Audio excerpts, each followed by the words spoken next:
आपका स्वागत है आप अपने चैनल द ट्यूशन सेंटर पर। जैसा कि आपको पता है कि अपने कोऑर्डिनेट ज्योमेट्री वाला जो पार्ट अपने कंप्लीट करने के लिए अपने एक पार्ट रह रहा था, उस पार्ट को आज मैं डाल रहा हूँ। इसमें मैंने कुछ ऐसे प्रश्न लिए हैं जो थोड़े से काफ़ी लेंथी हैं और एग्ज़ाम के अंदर भी एक दो बार आ चुके हैं।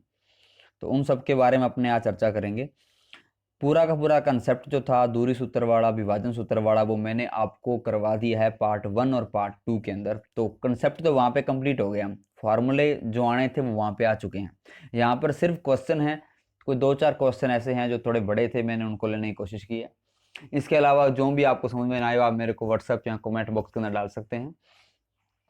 तो शुरू करते हैं। जैसे एक क्वेश्चन दिया इसने कि चतुर्भुज के शीर्ष दे रखे हैं अपने को और पूछा है कि चतुर्भुज किस प्रकार का है।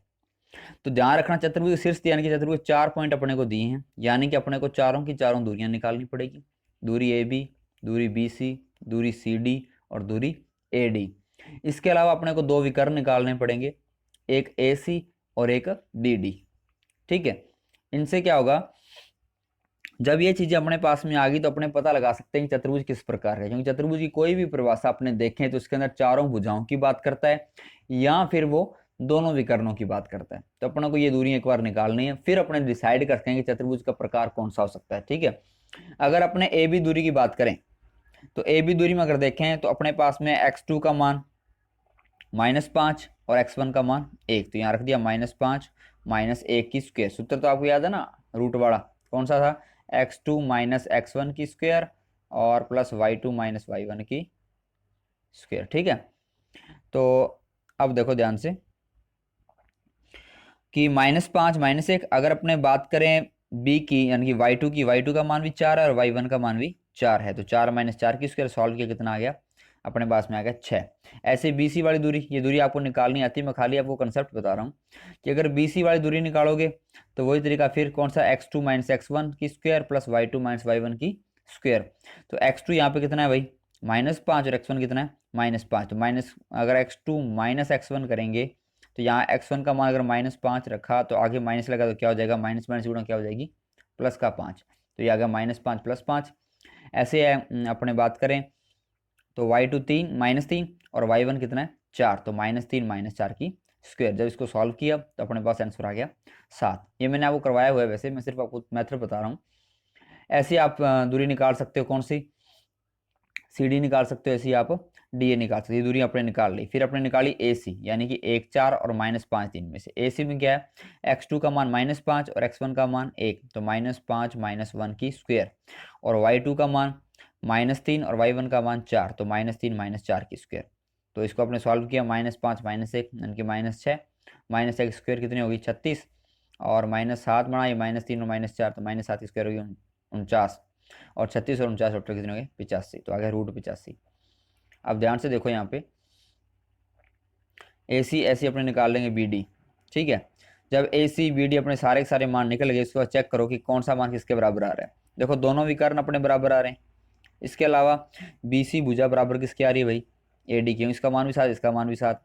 और सी डी भुजा बराबर आ रही है ए बी के, यानी इसका मान भी 6 और इसका मान भी 6। तो कहने का मतलब क्या हुआ कि अगर ए बी यानी कि ए बी और सी डी ये दोनों आपस में बराबर हैं और ए डी और बी सी ये दोनों आपस में बराबर हैं और दोनों विकर्ण आपस में बराबर है, तो ऐसा कौन सा चतुर्भुज था जिसमें आमने सामने की भुजाएं बराबर हो और दोनों विकर्ण बराबर हो। तो आमने सामने की भुजाएं और विकर्ण बराबर हो, वो होता है आयत। तो चतुर्भुज का प्रकार हो गया जी आयत। ठीक है, तो ऐसा क्वेश्चन आपको दे सकता है। कुछ भी चेंज नहीं हुआ, कंसेप्ट वही है, बस खाली जो अपने फॉर्मूला लगा रहे थे, फॉर्मूला क्या हुआ, एक जगह क्या हुआ, 2 बार 3 बार 4 बार और 6 बार तक भी यूज हो सकता है। ठीक है जी, अब देखते हैं सेकंड एग्जांपल। जब अपने को दिया हो कि उस त्रिभुज की माध्यिकाओं की लंबाई ज्ञात करो जिसके शीर्ष 1 -1 0 4 व -5 3 है। तो माध्यिकाएं क्या होती है, माध्यिका होती है जो त्रिभुज की जो तीनों भुजाएं हैं उनको अनुपात में या दो भागों में बांटती है या बिल्कुल बीच में से। त्रिभुज के शीर्ष से डाला गया लंब क्या होता है भुजा पे, वैसे तो शीर्ष लंब होता है लेकिन माध्यिका कहीं भी डल सकती है और ऐसे इसका अनुपात है 2:1 में ये त्रिभुज भुजा को क्या करती है, डिवाइड करती है। तो इस त्रिभुज में अगर अपने देखें तो माध्यिका कौन कौन सी भाई, ए डी माध्यिका है, अच्छा ये सी एफ माध्यिका है और ये बी ई क्या है, माध्यिका है। ठीक है, तो चेक करते हैं, पहले अपने को माध्यिका की लंबाई ज्ञात करनी है, यानी कि माध्यिका की लंबाई ज्ञात करने के लिए क्या चाहिए अपने को, अगर ए डी मान लो निकालनी है अपने, तो ए तो अपने पास में है लेकिन डी अपने पास में नहीं था, तो पहले डी निकालो। और डी कैसे आएगा, बी सी का अगर मध्य बिंदु निकालेंगे तो क्या आ जाएगा, डी आ जाएगा। ऐसे अगर ई निकालना है तो ए सी का मध्य बिंदु करना पड़ेगा, और एफ निकालना है तो ए बी का मध्य बिंदु करना पड़ेगा। तो पहले अपने इनको किया, तो बी सी का मध्य बिंदु निकाला, तो ध्यान से देखो BC का मध्य बिंदु, यानी कि BC अपने पास में ये है, और इसका मध्य बिंदु क्या होगा भाई, x2। फॉर्मूला होता है मध्य बिंदु का x1 प्लस x2, यानी x1 0 और x2 -5, और 0 और -5 जोड़ के कितना है -5, जिसका आधा क्या होगा -5/2। ऐसे ही y1 प्लस y2 यानी कि 4 और 3 कितने हो गए 7, 7 में कितना आ गया 2। ऐसे ही AC वाला निकालोगे तो -5 और 1 कितने हो गए -4, 2 का भाग कितना आ गया -2। ऐसे 3 और 1 कितने हो गए 4, सॉरी 3 और -1 कितने हो गए 2, 2 में 2 का भाग दिया 1, ठीक है। ऐसे ही आपका क्या आ गया एफ आ गया, दोनों का मध्य बिंदु 0 और 1, 1 में 2 का भाग 1/2, और -1 और 4 कितने हो गए 3, और 3/2 कितना आ गया 2। जब आपके पास में ये माध्यिका वाले बिंदु आ गए, दोनों के दोनों, डी भी आ गया, ई भी आ गया, और ये एफ भी आ गया, फिर आप दूरी सूत्र लगाओ, सी एफ आ जाएगी, ए डी आ जाएगी, और बी आ जाएगी। तो निकाल सकते हो, देखो यहाँ पे मैंने फार्मूला लगाया, यहाँ पे माध्यिका वाले के अंदर ए डी वाले के अंदर x2 plus x2 minus x1 की square plus y2 minus y1 की स्क्वायर। आपको इसका ए और डी वाले बिंदु देखने हैं, ठीक है, ए और डी वाले, इसमें कौन से देखोगे बी और ई वाले, इसमें कौन से देखोगे सी और एफ वाले। तो जब तीनों का मान दूरी सूत्र में रखोगे तो आपके पास ये तीनों आंसर आ गए, यानी कि जो आपकी माध्यिका की लंबाई है वो लगातार आपकी इस तरीके से पहुंच चुकी है, ठीक है। तो मैं खाली आपको कंसेप्ट बता रहा हूँ कि कैसे सवाल को हल करना है, यानी कि अगर एक माध्यिका वाला क्वेश्चन आ जाए तो पहले जो भुजाएं हैं, जो माध्यिका हैं, उनके दोनों पार्ट, दोनों बिंदु निकालो, दोनों सिरों के मान निकालो। जैसे ए दिया है तो डी नहीं दिया तो डी निकालो, डी कैसे निकलेगा, इन दोनों का मध्य बिंदु करके निकलेगा। जब आ जाए फिर ए और डी के अंदर क्या लगा दो, दूरी का सूत्र लगा दो, ठीक है। तो ऐसे क्वेश्चन आपने करने हैं, ठीक है जी, समझाई बात। अब आपने देखते हैं थर्ड क्वेश्चन कैसा है इसमें। तो थर्ड क्वेश्चन है कि अगर क्वेश्चन इस तरीके से दे दिया आपको कि कोई दो बिंदु दे दिए और कह दिया कि उसको मिलाने वाली रेखा है वो इसको समत्रिभाजित करती है। अब समत्रिभाजित का मतलब क्या हुआ कि समान 3 भागों में डिवाइड करती है। अब एक रेखाखंड है वो समत्रिभाजित हो रहा है, यानी कि उसका अनुपात कितना आना चाहिए 3 आना चाहिए, और 3 अनुपात की सिर्फ 2 ही कंडीशन होती है, यहाँ तो 1:2 होगा, या फिर क्या होगा 2:1 होगा, ठीक है। क्योंकि आप इसको ऐसे नहीं लिख सकते 3:0, है ना, क्योंकि अनुपात में डिवाइड करना है ना, तो क्या करेंगे 1:2 और 2:1। तो यानी कहने का मतलब क्या हुआ कि एक बार आपने m का मान लेना है जी 1 और n का मान लेना है 2, और दूसरी बार उल्टा हो जाएगा, m का मान 2 हो जाएगा और n का मान क्या हो जाएगा 1 हो जाएगा। तो पहले अपने देखते हैं 1:2 वाला, यानी m का मान जहाँ पे 1 हो और n का मान कितना हो 2 हो। तो यहाँ m का मान 1, n का मान 2, m का मान 1 और n का मान 2, इन दोनों में अपने पुट कर दिया। अब x2 और x1, तो x2 की वैल्यू 1 और x1 की वैल्यू 11, तो यहाँ 1 x2 की वैल्यू और 11 x1 की वैल्यू, ऐसी y2 की वैल्यू 2 और y1 की वैल्यू 9 यहाँ पे पुट कर दी। तो फॉर्मूला में क्या होना, 1 × 1 1, और 11 दूना 22 बटा में कितना आ गया 3, 22 और 1 23, 23 बटा में आ गया 3 उत्तर, इसका आ गया 18 और 2 20, 20 बटा में 3। तो जब 1:2 होगा तो अपने पास ये आंसर आएगा।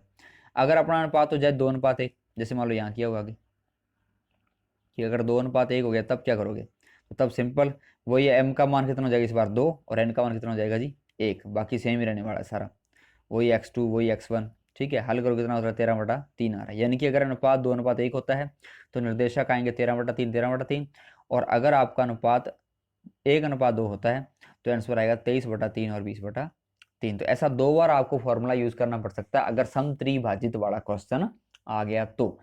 अब फॉर्मूला कैसे यूज करते हैं ये मैंने आपको पार्ट पहले और दूसरे में बता रखा है, तो उसमें कोई दिक्कत नहीं, इसलिए मैं जल्दी जल्दी क्वेश्चन करवा रहा हूँ। उसके बाद में आ गया फोर्थ क्वेश्चन कि अगर ऐसा कोई क्वेश्चन आपको दे दे कि कोई पी बिंदु है जिसमें थीटा वगैरह हो और क्यू बड़ा बिंदु दे रखा है, तो आपको सिद्ध करना क्वेश्चन में आ जाए कि आप फॉर्मूला सिद्ध कीजिए OP square plus OQ square बराबर कितना आएगा A square plus B square, यानी कि अपने OP स्क्वायर और OQ स्क्वायर का जोड़ करके A square plus B square निकालना है। कहने का मतलब क्या हुआ कि OP का मान निकालना है और OQ का मान निकालना है, फिर उसका क्या करना है स्क्वायर करना है। अब OP का मतलब क्या हुआ, यानी कि O से लेकर P तक की दूरी, तो P की निर्देशांक तो अपने पास में है, अब O क्या जी O अपना मूल बिंदु है, उसके निर्देशांक क्या होंगे 0 0। तो यहाँ पहले अपने OP दूरी निकाली, ठीक है। OP बराबर क्या होगा, रूट क्या होता है x2 माइनस x1, है ना। तो x2 कितना है अपने पास में, ये अपना आ गया x1 आ गया 0, y1 आ गया 0, x2 आ गया a cos थीटा और y2 आ गया a sin b sin theta. तो x2 हो गया a cos theta minus x1 0, ऐसे y2 हो गया b साइन थीटा माइनस 0। जब इसमें 0 को हटाएंगे तो यही बचेगा, तो आ गया a कॉस थीटा, ऊपर क्या लगी स्क्वायर तो हो गया a स्क्वायर कॉस का थीटा। ऐसे b साइन थीटा के ऊपर स्क्वायर लगी तो हो गया b square sine square theta, ऊपर क्या लग गया अंडर रूट। अगर अंडर रूट को हटा के इधर ले आए तो किसमें हो जाएगा, ये स्क्वायर में हो जाएगा। थोड़ा मैं साफ कर दूं इसको, कि अगर इस अंडर रूट को इधर ले आए तो किसकी बन जाएगी, इधर स्क्वायर बन जाएगी। तो ओपी का स्क्वायर यही अपने को निकालना है, बराबर कितना आ रहा है जी, ए स्क्वायर कॉस का theta plus B square sine square theta. ऐसे आप ओ क्यू स्क्वायर निकाल लो। इस बार x2 का मान कितना है, माइनस ए साइन थीटा, और x1 का मान कितना होगा जी 0, ऐसे वी कॉस थीटा। तो जब इसको सॉल्व करोगे तो अपने पास आएगा A square sine square theta plus B square cos square theta. इधर अंडर रूट हटाया क्या लगी, इधर आके स्क्वायर, तो ओ क्यू स्क्वायर की वैल्यू आ गई A square sine square theta plus B square cos square theta.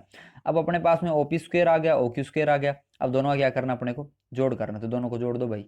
देखो ये root a square cos square theta plus B square sine square theta, plus में क्या जोड़ना है, root a square sine square theta plus B square cos square theta. इन दोनों को जब अपने जोड़ेंगे तो ध्यान से देखो, ए स्क्वायर वाले अलग जोड़ लो। तो ए स्क्वायर वाले को जब अपने पास किया, दोनों में कॉमन क्या आ रहा है, अभी ए स्क्वायर कॉमन आया, यहाँ बच गया कॉस का थीटा और यहाँ बच गया साइंस का थीटा। ऐसे बी स्क्वायर वाले में देखो तो बी स्क्वायर कॉमन आ रहा है, क्या बच गया यहाँ पे साइंस का थीटा और यहाँ बच गया कॉस का थीटा। अब आप जानते हो, मैंने आपको 7वें चैप्टर के अंदर करवाया था कि ये सरसमीका होती है sign square theta plus cos का थीटा, किसके बराबर होता है अभी, एक के। यानी इसको अपने क्या लिख देंगे, एक। तो बी स्क्वायर इंटू एक हो जाएगा और ए स्क्वायर इंटू भी क्या हो जाएगा, एक हो जाएगा। तो ए स्क्वायर एकम ए स्क्वायर और बी स्क्वायर एकम बी स्क्वायर, तो उत्तर आ गया A square plus B square. और यही अपने को प्रूव करना था कि O P square plus O Q square बराबर किसके, A square plus B square के। ठीक है, तो समझा ही बात। यानी कि जैसा जैसा आपको सिद्ध करने में दिया है वैसा वैसा आप निकालते जाइए। ओपी निकालो उसकी स्क्वायर करो, ओ क्यू निकालो उसकी स्क्वायर करो, उन दोनों को जोड़ दो, सामने आपका आंसर ये आना चाहिए। ठीक है जी। तो ऐसे 4-5 क्वेश्चन ये थे, ये जो मैंने लिए हैं, ये काफ़ी इंपॉर्टेंट क्वेश्चन है और काफ़ी बार बोर्ड के एग्जाम में इनके जैसे आ भी चुके हैं। अगर इनके अलावा भी कोई क्वेश्चन आपके पास में अपने चैप्टर में बच रहा है जो आपको नहीं आता, वो मेरे को कमेंट बॉक्स में डाल सकते हैं या मेरे को व्हाट्सअप कर सकते हैं, मैं उसका सोल्यूशन आपको जरूर दूंगा। तो ये 6 नंबर का जो अपना चैप्टर था निर्देशांक ज्यामिति को लेकर, वो अपना कंप्लीट हो चुका है और लगभग फर्स्ट डिवीजन से ऊपर वाला काम अपना हो गया है। और मैं उम्मीद करता हूँ कि जितने बच्चे, जितनी भी वीडियो मैंने डाली है 80/80 मार्क्स के अंदर, प्लेलिस्ट अपनी पड़ी है, उसके अंदर सारी वीडियो को चेक करें। और एग्जाम से पहले पहले अगर आपने एक बार उन ढंग से उन वीडियो को कर लिया तो मैं गारंटी देता हूँ कि आपके फर्स्ट डिवीजन मैथ में कोई रोक ही नहीं सकता। ठीक है, तो आज के लिए इतना ही, धन्यवाद।